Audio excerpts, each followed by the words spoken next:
Everyone, welcome to my YouTube channel enjoy. इस video में हम क्लास सेवन्थ की बुक साइंस बुक का चैप्टर 1 का पार्ट 3 कवर करेंगे, क्योंकि हमने पार्ट 1 और 2 में काफ़ी कुछ कवर कर लिया है। हमने सारे कीवर्ड्स जो थे, हमारे सारे के सारे कीवर्ड्स, उन्हें कवर किया और थोड़े बहुत हमने जो कीवर्ड्स नहीं थे उन्हें कवर किया। तो अब हम बाकी सारी चीज़ें देखते हैं। तो ये सब हमने कवर कर लिया है और ये भी हमने कवर कर लिया है, ठीक है। तो हमने यहाँ से हमने कवर कर ही लिया, ये पेज है ना। अब हम ये भी हमने कवर कर लिया है, इंसेक्टिवाइरस प्लांट का ये हमने कवर ही कर लिया है। चलिए ये कवर करते हैं, ये हमने कवर नहीं किया, देखा नहीं इसे। देखो, हैव यू सीन और head on of plant that can eat animal? There are a few plant which can trap insect and digest them. Is it not amazing? Such plant may be green or of some other color. Look at the plant in figure 1.6. हमने देख ली figure. The picture like or jug like structure is the modified part of leaf. देखो यहाँ, देखो मैं आपको पहले बता देती हूँ, एक मिनट। कलर बढ़िया कलर कर लूँ कोई, चलो बढ़िया कलर हो गया, ठीक है। देखो, हम इस पिक्चर में हम देख रहे हैं कि जो ये इसका स्ट्रक्चर है वो किसका है, जग लाइक स्ट्रक्चर है। और ये ग्रीन ये पर जो है ये इंसेक्ट डाइजेस्ट करता है। ये अमेजिंग बात नहीं का, ये अमेजिंग बात है, वैसे तो अमेजिंग ही बात है, क्योंकि इंसेक्ट भी कोई प्लांट ईट करता है। और इसका कलर भी ग्रीन है, अगर हम सोचे तो इसका कलर भी ग्रीन है, फिर भी ये क्लोरोफिल मतलब नहीं, क्लोरोफिल है इसमें, फिर भी ये फोटोसिंथेसिस नहीं करता है ना, क्योंकि ये न्यूट्रिशन नहीं ले पाता, इसीलिए सारा न्यूट्रिशन ईजिली इंसेक्ट को ईट करके लेता है। एक वीनस फ्लाई ट्रैप है, वो भी प्लांट है वो भी, और वो भी इंसेक्ट को ईट करके ही सारे अपने न्यूट्रिशन लेता है, ठीक है। तो सेट्रोट्रॉप्स यहाँ से भी हम देख सकते हैं, सेट्रोट्रॉप चलो देख ही लो। You might have seen packet of mushroom sold in the vegetable market. मतलब आप एक मशरूम का packet low, vegetable sold in market. ये तो शायद आपकी कोई एक्टिविटी टाइप है। हाँ, आप देखो, अब समझा। हाँ देखो, आपको कह रहे हैं कि मशरूम का पैकेट लो, बाज़ार से उसे ख़रीदो। और देखो यहाँ पे हम अगर फिगर देखेंगे तो यू में हैव ऑल्सो सीन फफली, वो हमें फफली दिखेगा, अम्ब्रेला लाइक दिखेगा, है ना। इस तरह से हमें मशरूम होते हैं, ठीक है, अम्ब्रेला की तरह। ऐसे एक डंडा होता है और वो मशरूम होता है, ठीक है, अम्ब्रेला की तरह दिखेगा। ग्रोइंग इज़ मॉइस्ट, वो जिस सॉइल में ग्रो करता है वो मॉइस्ट होती है, और वो हमें रेनी सीजन में ही मिलता है। फिगर 1.7 हमें देखनी है, तो हम देखेंगे। Let's us find out what type of nutrition, find करोगे क्या किस टाइप का न्यूट्रिशन है। They need to survive and from where get them. चलो पहले देखते हैं। ये हमने मशरूम का पैकेट लिया है यहाँ पे, और मशरूम ग्रोइंग इन, और ये हम देख रहे हैं कि ये मशरूम ग्रो कर रहा है ना। अब हम मशरूम में भी फंगीज पड़ते हैं। देखो ये तो हमारा वही एक्टिविटी है कि ब्रेड को लो से गीला करके रख दो। तो चलो सेट्रोट्रॉप तो हमने पढ़ ही लिया, मशरूम भी पढ़ लिया।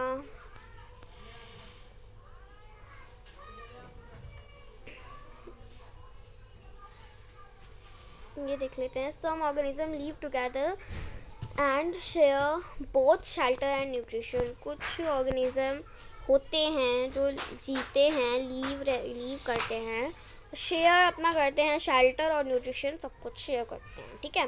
दिस रिलेशनशिप इज कॉल्ड, उस रिलेशनशिप को हम सिम्बायोसिस कहते हैं, सिम्बायोसिस।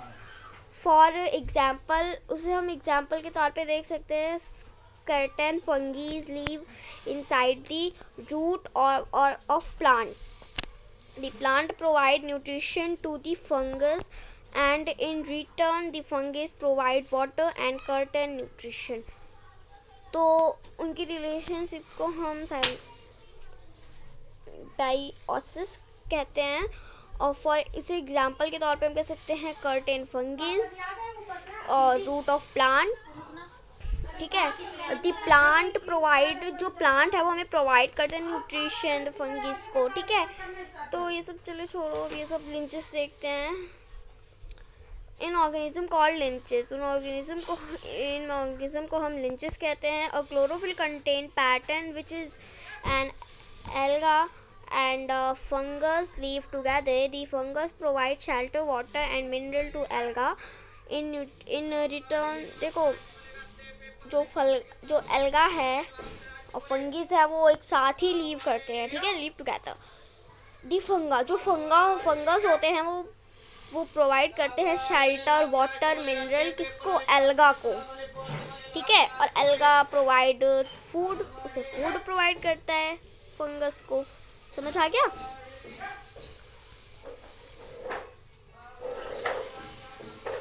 अब हम यहाँ पे देखते हैं how nutrition are represent soil का भी न्यूट्रिशन देख लो। चलो, तो have you seen farmer spreading manure of fertilizer in the field or garden using them in loam or in pots? Do you know? चलो देखो कोई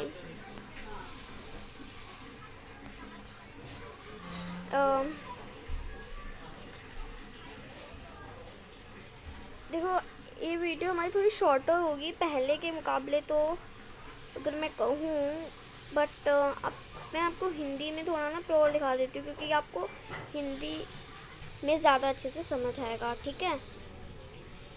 तो ये है, क्या अपने किसानों को अपने खेतों में अथवा माली को बगीचे में लॉन एवं, देखो मेन चीज़ दिखाती हूँ तो मैं ये पता नहीं क्या क्या दिखा रही।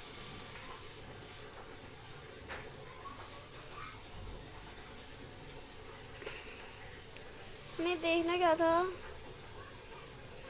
पोषक तत्व, सॉइल में पोषक तत्व ना, चलो सॉइल में पोषक तत्व यही है।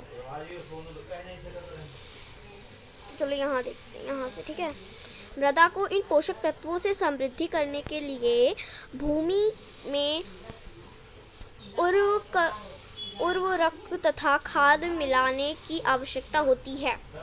यदि हमें पादप के पोषण की आवश्यकता के बारे में ज्ञान हो तो हम न केवल पादपों को उगा सकते हैं बल्कि उन्हें स्वस्थ भी रख सकते हैं। देखो जो हमारी मृदा मतलब भूमि होती है उसे वो पोषक तत्वों से तो वो समृद्ध होती है, पर कहीं कहीं होती है, कहीं कहीं नहीं होती है। तो उसे समृद्ध करने के लिए ना, देखो मतलब ये कह रही कि खाद मिलाने की आवश्यकता होती है ना, और खाद मिलाने की।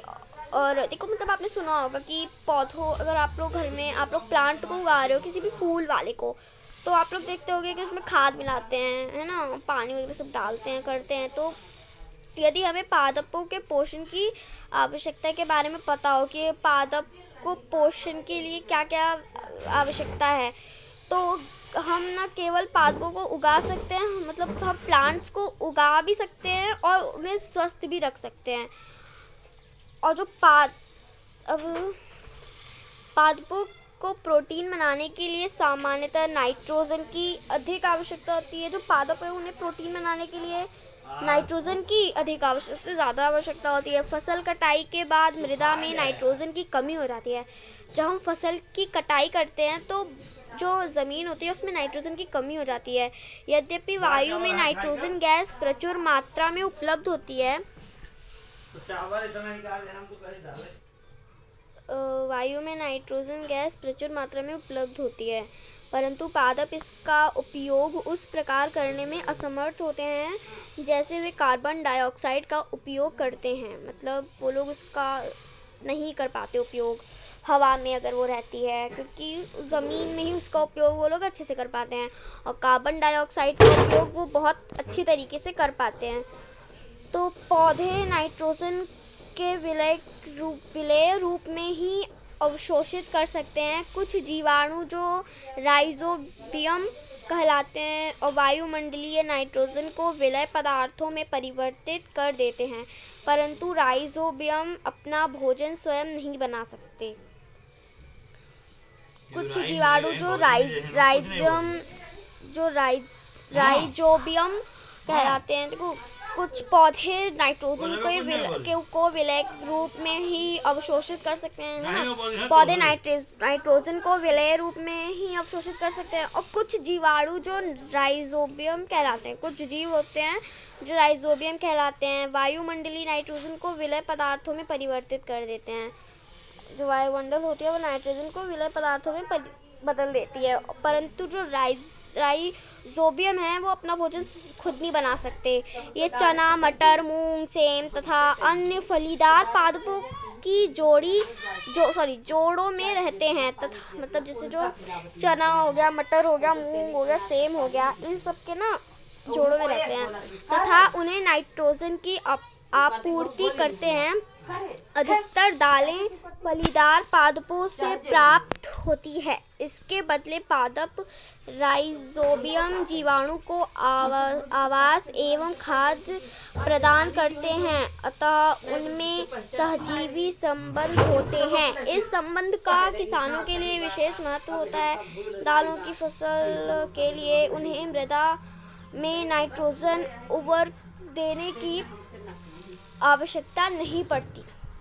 यही नहीं, दाल की फसल उगाने के बाद अगली फसल के लिए भी सामान्यतः उर्वरकों की आवश्यकता नहीं रहती।